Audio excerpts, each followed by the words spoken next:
The next talk is entitled Healing the Past. And to talk about how communities come to terms with loss, please welcome to the stage Michael Mansfield QC, Lucy Ash, Tim Phillips, and asking the questions is John Kampfner.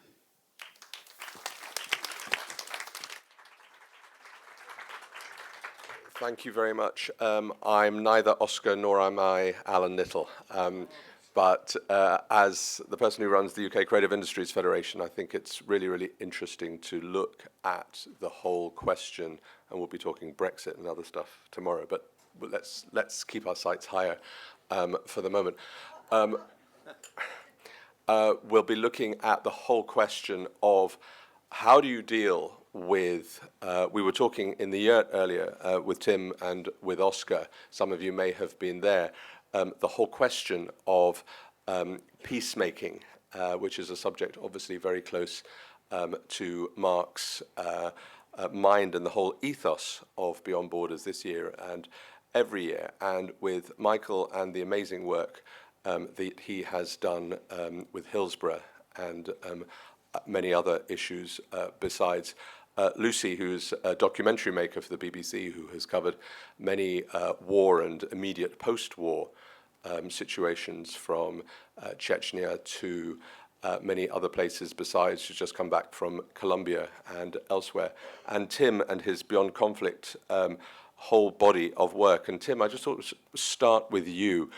And just to continue a little bit, fleshing out the discussion we had a couple of hours ago in the year, what is it that can produce the impulse to move away from trauma, to work with trauma, and to seek reconciliation? From a sort of psychological point of view, how does a society or a party to a conflict move from one mindset to the other? What is the transition point? Well, thank you. I have to say, seeing this mic makes me think I'm with the Wolf Tones, and I should have a little instrument playing. I was thinking about your question, John, a little bit earlier, and I want to mention a quote that was given to me by a very distinguished, retired, he's a combination of neuroscientist, anthropologist, and ad executive in the United States. And about 6 years ago, I was teaching a course at a university in the States on conflict transformation in the 21st century, the human dimension. Because if you study conflict resolution or negotiation or mediation, because it pretty much comes out of the social sciences, they talk about process, which is important, negotiation, getting to yes, a lot of things that seem very like, okay, this is the key to getting success, whether you're mediating between a family, a business, or an international conflict. And I would have speakers come in from different countries, and they would say things like, you cannot make peace with a humiliated partner. And they'd talk about empathy. Or one close friend from Guatemala said, exclusion is the main driver of conflict. And he was being a retired neuroscientist who then went into advertising. He was very glib. And he said to me, you know, there's a lot of brain science behind this. And I said, what do you mean? He said, let me put it this way. We are not rational beings with emotions. At our core, we are emotionally based beings who can only think rationally when we feel that our identities are understood by others. And understood and valued by others. And I just had one of those aha moments because it just sort of cascaded every experience I've had in this work for 30 years in 75 countries. And my own life experience. And I thought that's really quite profound. And there's now biology and science behind this. And I was mentioning earlier that, you know, which I think is going to be revolutionary, that scientists point out that it's more important to focus on how we think rather than what we think, because how we think is deeply unconscious with limited conscious access. And the reason I just want to mention that, John, is because here's what I've learned to answer your question. If you really want to understand about healing, and reconciliation. Too often the paradigm is a truth commission, transitional justice mechanisms, human rights requirements and structures. But we have to recognize what every single human being needs, particularly those who experienced conflict, repression, or trauma anywhere, is they need to be heard. They need to be acknowledged, not as you or I see them, but as they see themselves. That is the key that every human being requires. And I think it has to be central to any process of dealing with the past, even before reconciliation, is understanding. If that's the case, and just to continue with you for a second, that we are emotional beings occasionally punctured by rationality, then in the peace and reconciliation and post-war scenario, do we have the structures? We don't. How do we deal with emotions and empathy through UN systems, through courts of law, through Hillsborough-style inquiries? How do we do it? Well, I think for anybody here, I met somebody who's a graduate student in University of Edinburgh, and he came up to me and he said, I'm interested in studying. What do I study? I said, actually, you're coming along at the right time, because this entire field needs a paradigm shift. So let me just, as a way of answering your question, the MacArthur Foundation, it's really interesting, go online. They have put out a proposal, $100 million to, if you can convince them that you're going to solve, well, that was a signal. That would have been a potentially traumatic moment. Yeah. Anyway. And he'll never forgive us. Yeah. And that is, solve a major global problem. And we've been asked to give one of the bids. And I said, here's the problem, is the way we think of the biggest social problems in the world is the problem. Because we're approaching them with two fundamental misconceptions about what shapes human behavior. One, that thanks to the Enlightenment, and I know the Scottish Enlightenment has a great tradition, but the Enlightenment got one fundamental thing wrong. The emerging field of science was not going to show that we're rational beings and superior to everything around us. It's actually science today that's showing not only are we mammals, but our unconscious brain shapes all our mental states. And therefore, the edifice of how we teach, train, human rights, conflict resolution, economics, political science are all built on a foundation that humans are rational beings. And in fact, we're not at our core. And the second thing is we walk around assuming that other people's behavior were conscious choices, when in fact, what science shows us is that most of those thought processes are unconscious with limited conscious access. So I think I was just in a meeting with the State Department in the White House. I was meeting with the head of the quartet to Palestine, and they're all asking the same questions. How do we weave these insights into some of the biggest challenges we face? Because nothing seems to be really working or Well, at least it's reassuring that they're at least beginning to ask the questions, even if they're not coming the answers. Lucy, a lot of your journalism is very people-focused and documentary form rather than the sort of the wham-bam of immediate war coverage. Tell us some stories. I mean, you've just come back from Colombia, and as Oscar was pointing out earlier, and it's the number of people, displaced people through the decades of war with FARC outstrips the displacement of Syrians. It's extraordinary sort of sense of people movement. But talk us through any stories from Colombia or other natural disasters or others that you've been confronted with. Yeah, as a preamble, I tend not to go to hot war zones. I go to them once they've kind of dropped out of the headlines and they've become tepid, maybe you could say. I mean, Colombia's had what they call a low-intensity war. It's not a phrase I like very much because it, in a way, belittles the horrible suffering that so many people have been through. But talking about what Tim was talking about, I did see this extraordinary experiment in a small theatre called Casa Ensemble in Bogota, where a soap opera actress, Alejandra Barrero, who used to be in all these popular soap operas like Coffee with the Scent of a Woman, that was a kind of, everybody had to watch it, cleared the streets. But she's now taken on this incredible project called Victus, where she's got people from all sides of the conflict. That means the FARC, the ELN, which is the smaller guerrilla group, the paramilitaries, the victims, and also people in the Colombian army. She's got them all together on stage to do a show. And a lot of people said, you're crazy, this is a recipe for disaster. How can these people even look at each other in the eye, let alone act together?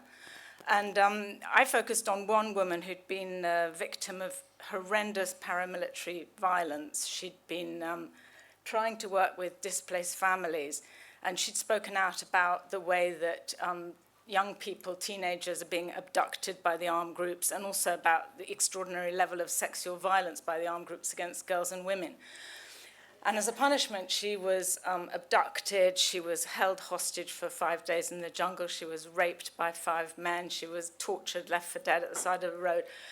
And she then had to go into a room in this theatre, and she had to leave her home like 6.9 million Colombians. She was driven away from where she lived in the Pacific region of Choco, and she had to move to the capital.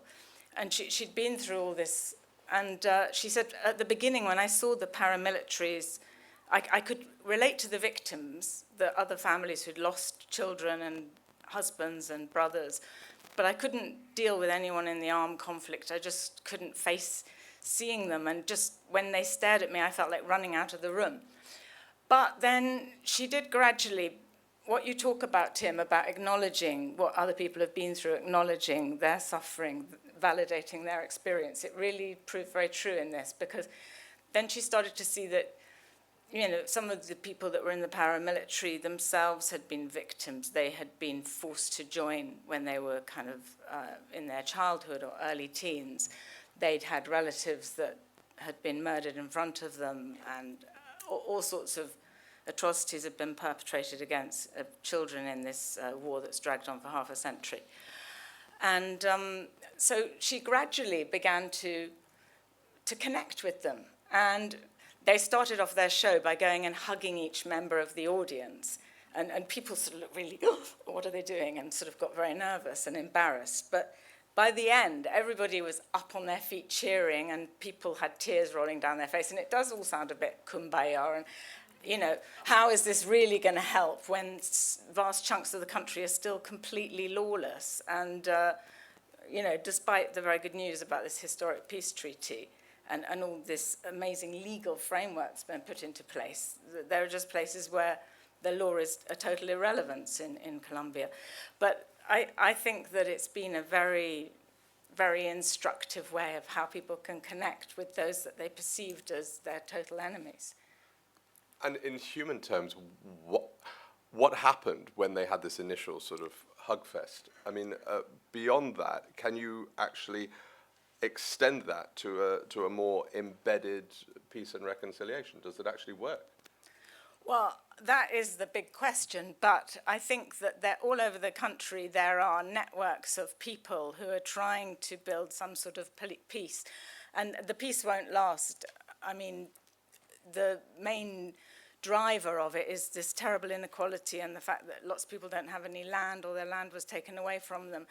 And there are people that are striving very hard every day to try to bring sort of more sense of equity, and who are trying to mend the rifts that have grown up between people. But it's not an easy process, and it can easily be sent backwards by another act of violence. So it's very precarious, and I think it's something that is really worth striving for. And not to speak of the fact the referendum hasn't even, that the peace signed last week hasn't even yet been ratified. Yeah, it may not even be so. So, Michael, just closer to home, when we're talking about, the first part of the question, how do human beings come to terms with loss?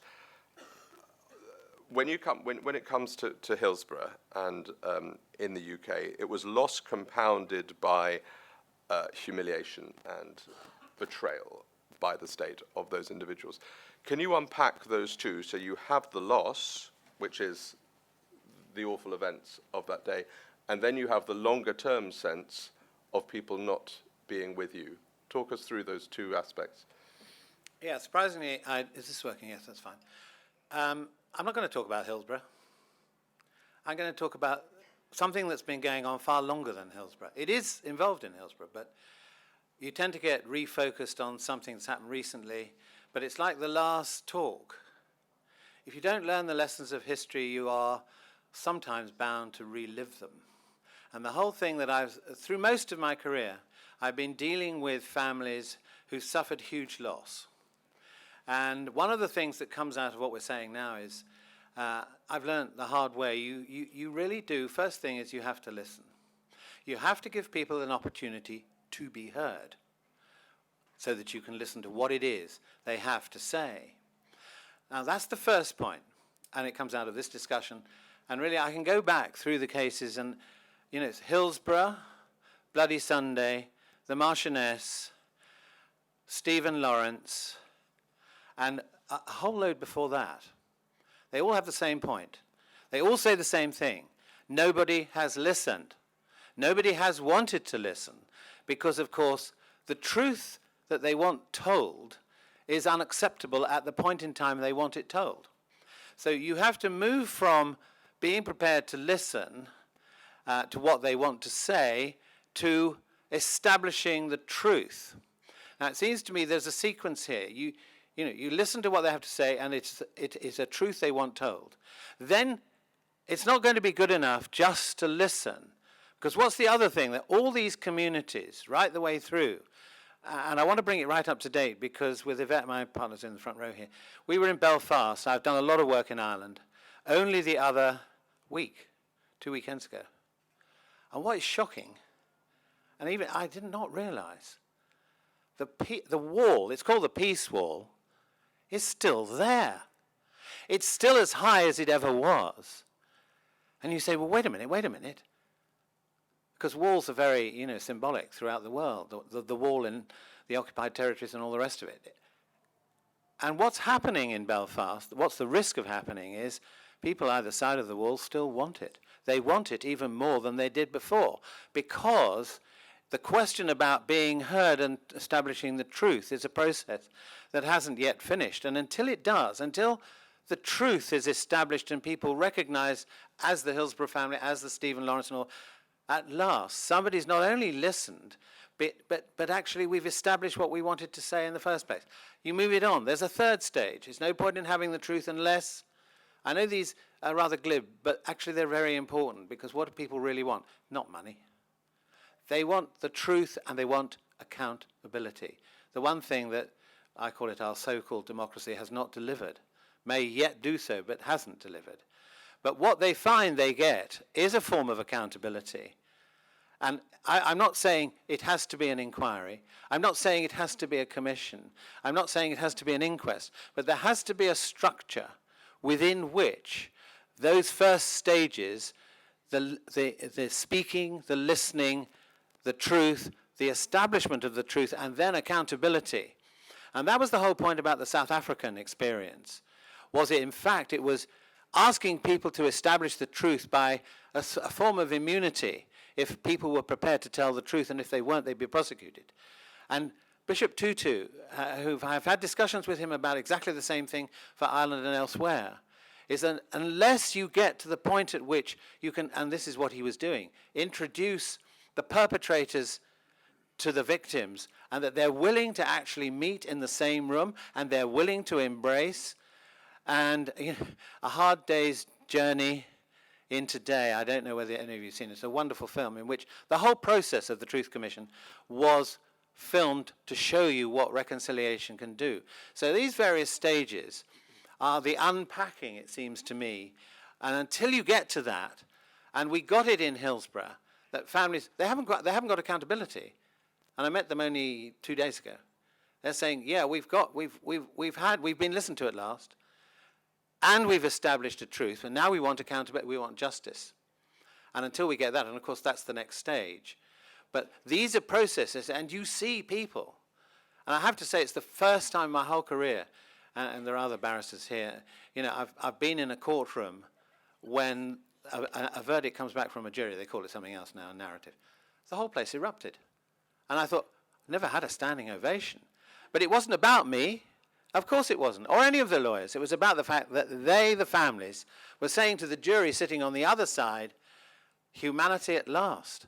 And I've never seen the public, or the public families, actually converged across the courtroom and hugged each other. On the question, on the final stage, accountability Yeah. and reconciliation, is it and, or is it an either or? Because you either have accountability and people being punished through law, and as we know in so many episodes of British non-accountability, that has not happened, or you have the reconciliation and the hugging experience, a lot of which depends upon impunity for a certain group of a certain number of people below a certain level, or at least some sort of mitigatory process. Can you get both?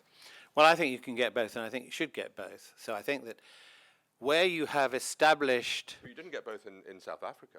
No, you didn't get both. I'm not saying that that's the ideal. In my head, what I'm saying, I can see the possibility of not a prosecuting authority saying, oh, well, we won't prosecute someone because it's too old, or they're too old, or whatever the reasons are, the public interest and so on. No, sorry. If there's been an offence committed by the law of the particular jurisdiction, then the person, if the person's still alive, obviously, then they should be made accountable in court.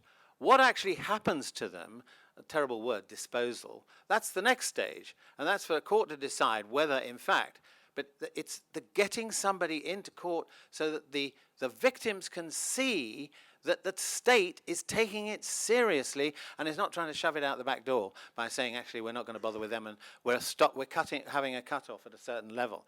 And I think once you get that, then you can say to people, you know, hug each other. You can try before, but it's very difficult. It takes a long time. And in the Middle East, I've been sitting on the Russell Tribunal for, well, 5, nearly 6 years. I know it's deep-seated, and obviously I realize asking that, just like that, you can't.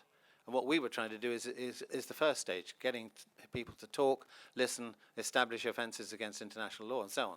So the processes are there. I'm not saying the law has all the answers. I'm just saying there are mechanisms, and we should be employing them. Well, I have to say, I like what Michael had to say about sequencing, because too often we think of dealing with the past coming out of, like, for example, the Colombian peace agreement, or even Northern Ireland. We think of it in very sort of legal, constitutional, very process-driven forms, when what we're dealing with is people killing people. Yeah. We're not dealing with somebody going through a red light or failing to build a building appropriately, and they're suing. We're dealing with profound human trauma and people killing people. And we tend to look at it in a very sort of abstract way. And I think these comments reaffirm we're complex beings, but we're actually very simple on one fundamental basis. We need to feel safe in the world. And one of the ways to feel safe is to be seen as you see yourself. And I think in terms of sequencing, I think we often talk about promoting empathy, reconciliation, and accountability. I think the first sequence is to be understood, to be seen. The challenge, and Northern Ireland is a perfect example, and I've written about it and talked about it there, is that, you know, the Truth Commission in South Africa, which my nonprofit had a role in bringing there in the early 90s, was based on the Chilean and Argentine models. And the South Africans said, okay, we had a dictatorship called apartheid, but we also had a leader, Nelson Mandela, and we wanted to promote reconciliation as well as accountability. But it's like the world has gone completely intellectually lazy, because in the last 21 years, the South African model has become the go-to model. And it's like trying to, in my view, put a floppy disk into an iPhone. In Northern Ireland, you know, my friends in Sinn Féin, I said, listen, you know, the United Kingdom is not a dictatorship. It's a liberal democracy, and the security services did some horrible things, but the vast majority of crimes were civilian on civilian. And if you're Catholic or Irish, you think this goes back 8 centuries. If you're Protestant, you think it's an aggravated crime wave of the last 30 or 40 years. And so the question is, whose truth is being told in a deeply divided community? And if there's any truth to be told, is that there are multiple truths. Well, how do you structure that? There's no sort of go-to mechanism out there to say, okay, how do you structure multiple narratives and multiple truths which are real to people in a way that doesn't exacerbate the tensions? And this is one of the challenges we have, but it's one of the necessary challenges, because they decided in Northern Ireland, there was even a church group and others who said, we can't have a truth commission because we have multiple truths that are legitimate for different communities. And I just want to say one thing, that this issue of, talk about forgiveness, I think in Rwanda, President Kagame, everybody sort of celebrated what they call the Gacaca system, a community-based sort of reconciliation process. Well, there are a lot of people in Rwanda who are victims who feel re-traumatized because their perpetrators, they're sort of almost being forced to embrace their perpetrators. And there's something profound about individuals deciding for themselves if they want to forgive. And I'll just give you a quick example of a woman from Kenya who now lives in Cambridge, outside of Boston. She was, long story short, she's Kenyan, she was a Catholic nun, and she was in charge of all girls' education in the country.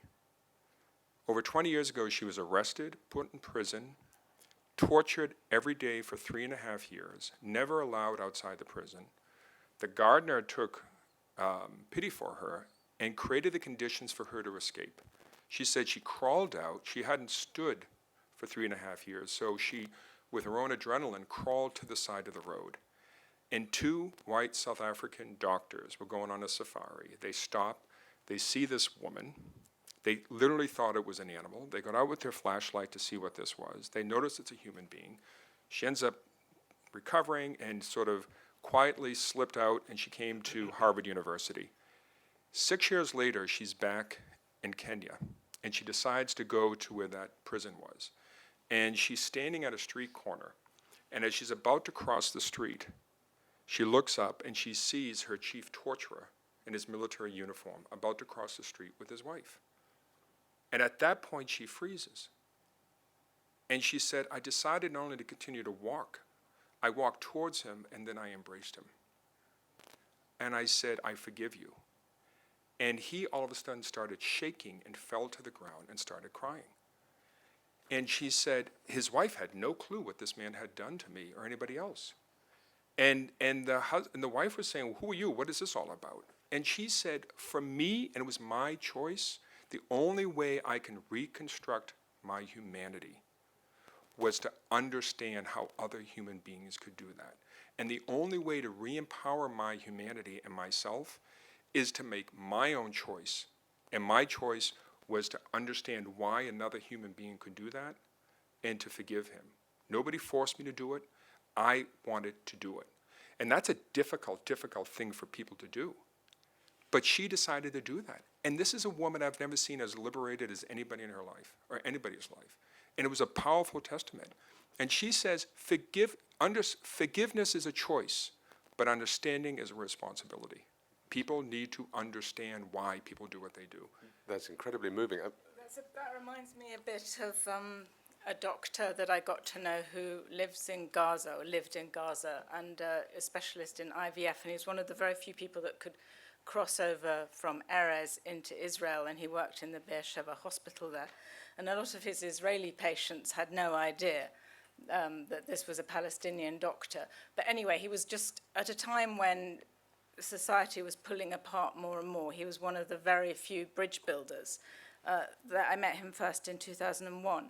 In 2009, when Israel launched the war on Gaza, 3 of his daughters and his niece were killed by a tank shell that ripped through their bedroom wall.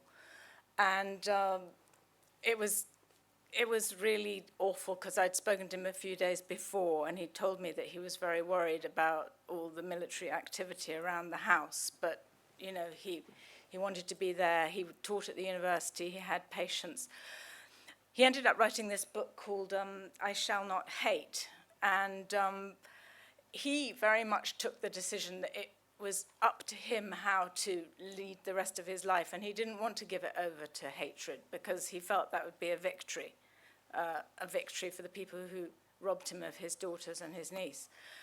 So a lot of people didn't understand this point of view at all, but I think that he showed amazing emotional resilience, and he fully understood the society.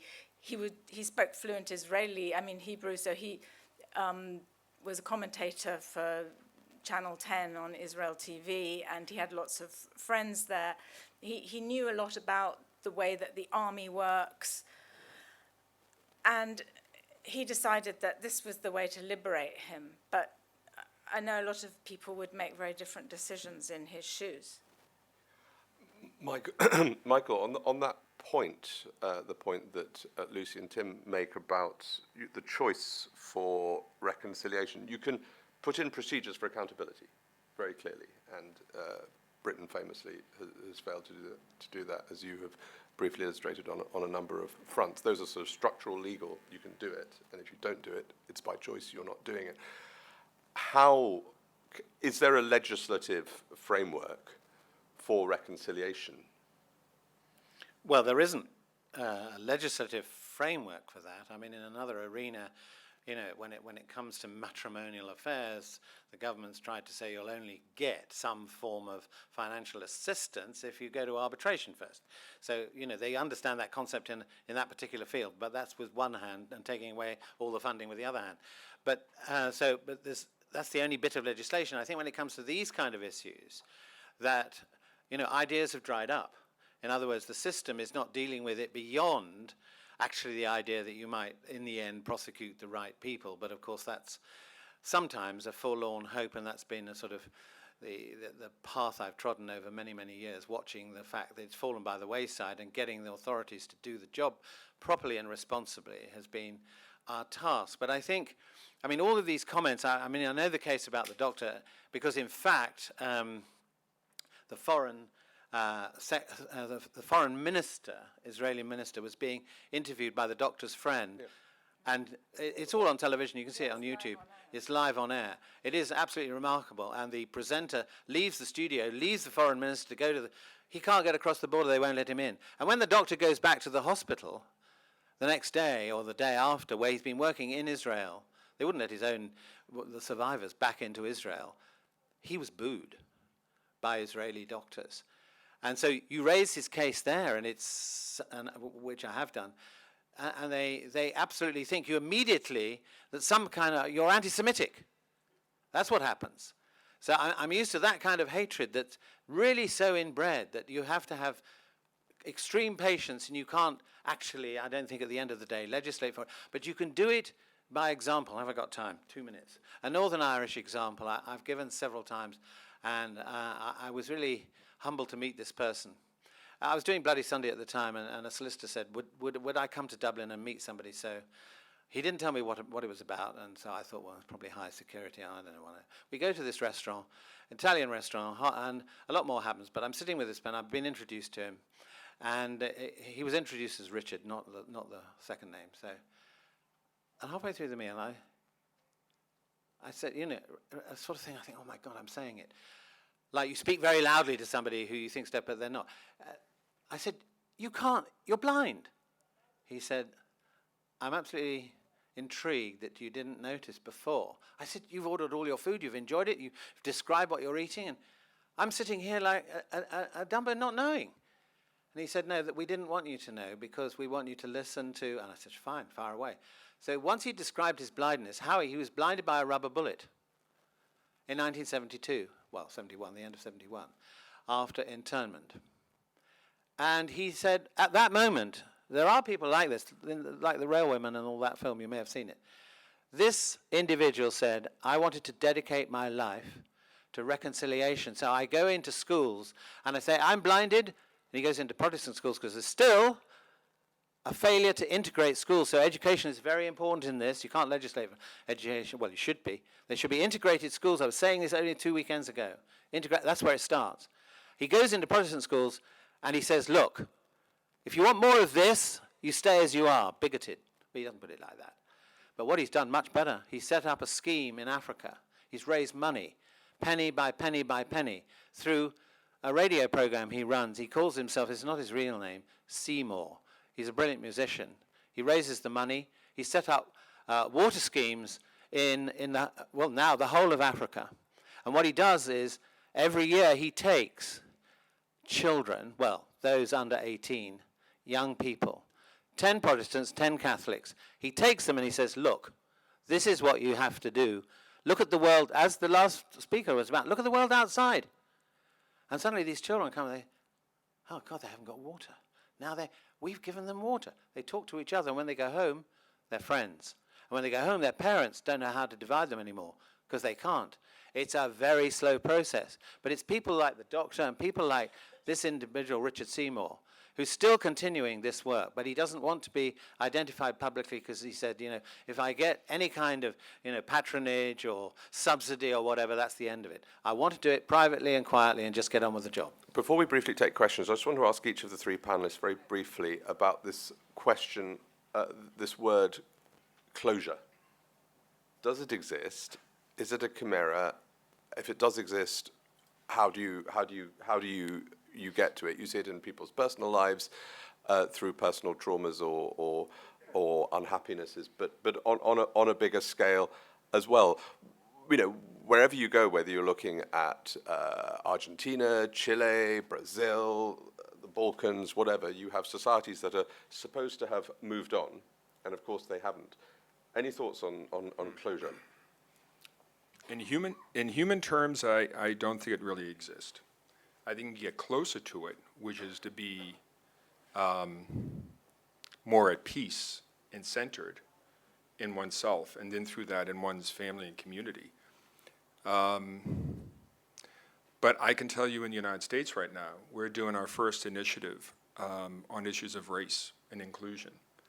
And I'm learning as a native Bostonian who comes from an Irish Catholic background, that I don't know my city the way I thought I did.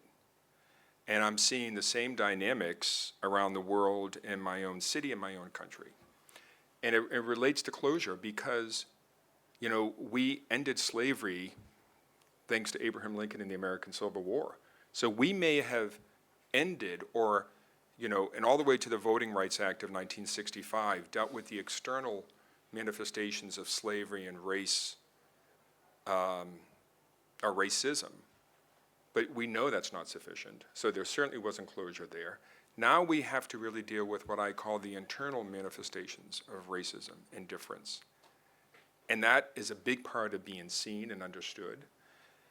But it's also a huge sort of cognitive emotional shift for people who have never been marginalized, because they literally can't put themselves into another person's experience on a daily basis.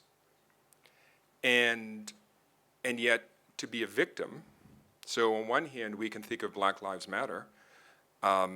Michael probably knows the great Albie Sachs from South Africa, who we brought to Boston 3 months ago. And we took him to the oldest school in the United States, Boston Latin School. It's a high school. Harvard was literally founded so graduates of this school could go to college. And huge racial tensions. And make a very long story short, there were these young African-American students, and they were talking about white privilege, institutions of racism, power, privilege. There were 2 or 3 other white students who were even more vociferous. And then there were about 20 or 30 other students, some Latino, mostly white, who were sympathetic, but you could see they were in some pain. Now, if you don't know Albie Sachs, he was one of the great leaders of the South African transition, lost an arm and an eye to a security attack by the South African security services. And as he's listening, he says to these girls at the end, for you to claim the status of victim is to claim a privilege. And so it's about closure. It doesn't happen. If you both wouldn't mind holding your thought, because I'm getting the questions board coming at me, and we've only got 5 or 10 minutes, so if you weave your thoughts on that into answers to questions. Let's have a couple of questions before we, to coin a phrase, close. Here on the side. Question for Michael. You were talking about when the time was right for things. I heard you on the radio a while ago talking about the historic Child Abuse Commission, where you said you'd be ready to serve on it. And they've got rid of 3 people, yet you are the most eminently person. Louder, please. You would be the best possible person to serve on it. Indeed, all the victims would like you to serve on it. Are they just simply kicking it into the long grass in not asking you to chair it? Well, I won't be playing into their hands by conceding that it's all to do with me. No, I do think there is a force here, which is, it goes back to the point you were making, is that the British establishment over many, many decades, well, centuries really, when it comes to dealing with horny questions of this kind that they've had for a long, long time, they just put them on the back burner if they can find a way. I mean, my goodness, they've gone all the way to New Zealand to avoid asking me. So, but they're back in the same, it seems to me, back in the same problem, namely that they've found somebody on the panel who's not a lawyer, so quite how she's going to decide all the questions of law, which are piling up outside the front door. And secondly, in terms of some of the victims, they're saying, but wait a minute, she comes from the very profession which has caused the problem in the first place. So we don't actually want a member of the profession chairing it. So I think they're going to run into the ground again. But on the other hand, there are serious questions about whether they really want to address it because it's so big. It's probably the biggest inquiry into, I'm going to put it generally, collusion and corruption that the United Kingdom has seen. And they really don't want to face it, or they want to put it off to the next government and the government after. So yeah, I think there's a lot of that in it. And they know that I would be asking some pretty tetchy and difficult questions. But I think just one, you said I'll include it in the answer, just to say something about Tim's thing. I disagree. I think there can be closure. I'll give you one example. In terms of Bloody Sunday, I represented a number of families. Now, they ended by being satisfied with the inquiry, but some wanted to move forward towards the possibility of prosecution, and that's been considered about 6 months ago, in fact. But there were another group of families who were, and one of them actually fainted during my cross-examination because we achieved something she never expected. She said, that's it. Right. She was carried out on a stretcher, closed, finished. Let's do two questions straight after the other and answer them, and then we'll have to wrap. Yep. Thank you. Sure. Yep. Go ahead. Oh, sorry. No, I worked 5 years with survivors of genocide in Kurdistan, Iraq, and there were a number of things that came up regularly. One of them was closure, of course, because they want their victims to be uncovered from mass graves so that they could bury them, because they keep hoping that one day somebody's helped them and they've escaped and they have memory loss and they will come back. So closure doesn't happen if you don't have a body to bury. That's very important. The second thing is reparations and compensation for these families who've lost not just members, but also their livelihood, their lives, their way of life. That also doesn't happen. And many of them laugh when you talk to them about forgiveness. And they say, we're not God. You know, what is forgiveness? You know, I am only human. I've lost everything. How could I forgive? And there isn't even a conversation about truth and reconciliation. Some of them just want to know exactly what happened to my family member before I can even think about forgiving you. So, I mean, the examples you gave are excellent, but I'm sure there are also exceptions, because even though, on the other hand, when Saddam Hussein was hanged, and many of the women were saying, I want Saddam Hussein to be hanged right in front of my house so I can watch it. When he was hanged, and I re-interviewed some of the women, and they were saying, well, I don't feel any better. But still, there is this process that has to be go through, and it includes many things and not just, you know, I think it's closure, compensation, conversation, truth and reconciliation, and maybe forgiveness at some stage. Thank you. Gentleman there. Right at the beginning, Tim mentioned that the human animal was an emotionally rational entity and therefore governed by its emotions. But it's not clear that the processes that have been discussed thereafter really go back to address it. You said that there has to be a fundamental review, a paradigm shift in how this whole thing is addressed, presumably from the perspective that you have to deal with recognition of the emotional rather than, it's not, we can think about this, et cetera, and that's pretty fundamental. We've got probably time for one more quick question if anybody has one, or let's confine it right here in the front row, and then we'll quickly final remarks and answering those 3 points from our panelists. What role do you feel that civic leaders could and should play in actually putting these issues before young people in order to turn the switch, as it were, on the next generation?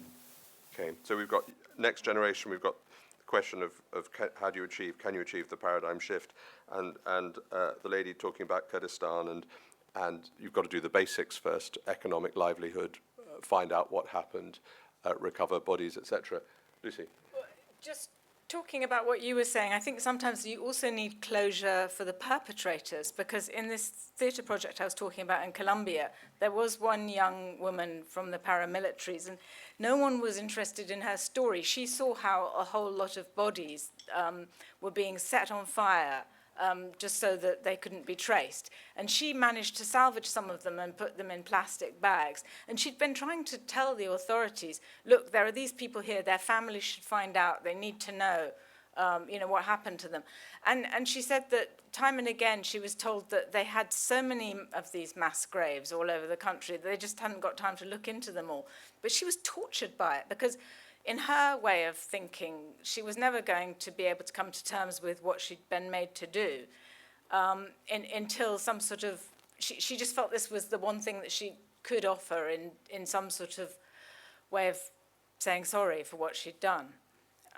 So I think that is immensely important, and that also I agree with you that all these practical considerations are hugely important as well. I mean, you need some form of income, you need land to go back to, you need some way of surviving. You also have the whole recovery question on natural disasters, as you do on man-made crimes and war crimes and wars as well. That sense of recovery and also you can be let down just as easily on those issues as anything else. Michael. Yeah, just a quickie to answer the emotional question. Because in fact, the system in the UK finally has woken up to that need. And Hillsborough actually is the first one in which it's happened. I mention it now, I wasn't going to talk in detail about it, but I think it's such an important question of what's been recognised by the system at long last, that in the case of inquests, which are of course a particular animal for the UK jurisdiction, but never mind, you'll get the idea of it, that instead of the families, as they often do at inquests, sitting at the side and not participating, that's all changed through the European Convention. So before people start talking about a British Bill of Rights, one has to remember what's been achieved through the European Convention. Families are now at the centre of inquests, and what the coroner did on this occasion, the first, I think, 4 to 6 weeks of the inquests into the 96 deaths was allocated to every one of the 96 families who would have their day in court. They were given time to talk directly to the jury about who they were and photographs of their loved ones and what it's meant, the impact. It's never happened in that way before. So the emotional need, which they all felt, great relief at the end of these 4 to 6 weeks, but horrific for the listeners to watch each family tell their story. So when the jury came to consider, they remembered what it meant. So it's your point. But you have victim impact reports now on regular criminal trials. You do have that, but that comes at the end. The point about this is it came at the beginning and it forms part of the process towards the final narrative. Somebody's saying finish. Yes. I'm going to finish. Yeah. Right. Yes. Right. And as the eminent Michael said earlier, I take back the point, we can achieve closure. And because you just reminded me of a couple of cases that were clear. And to your point, I think the reason I said we can't, because there are more examples where it's not achieved. Yeah. But Pinochet, I have to thank Margaret Thatcher for 2 things. And I know this is a cognitive dissonance comment. It's like saying trumping Trump. And that is that, when Margaret Thatcher sent the British Navy to reclaim the Falklands, it led to the collapse of the Argentine generals and the dictatorship. So even though she was no longer prime minister, Pinochet thought as long as his good friend Margaret Thatcher was still in London, he could go off and get medical care in London. And it turns out he got arrested, imprisoned, and was so humiliated that when he was sent back to Chile, it had a massive psychological impact on the country in a positive way. Because for the first time, people felt liberated to bring these generals and other people to prison. And I think what was profound about that was often people get closure, and there is a real need for bodies of people who have been killed or missing. But there's also to see the person who represented power stripped of that authority and agency. And when that is done, it has a huge psychological impact on people in a positive way as individuals and communities, because they no longer feel, many of them, that what threatened them will come back. And I think that's when closure can happen.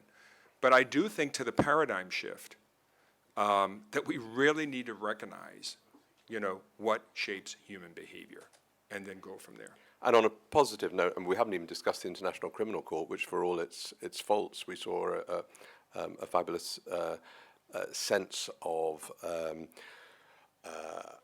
accountability last week for cultural destruction. So there are mechanisms that are a sign of improvement. Right, enough from us. We've had the finish line. We've had Mark going like this for the last several moments. This is about closure, Mark. So please thank Lucy, Tim, and Michael for the show.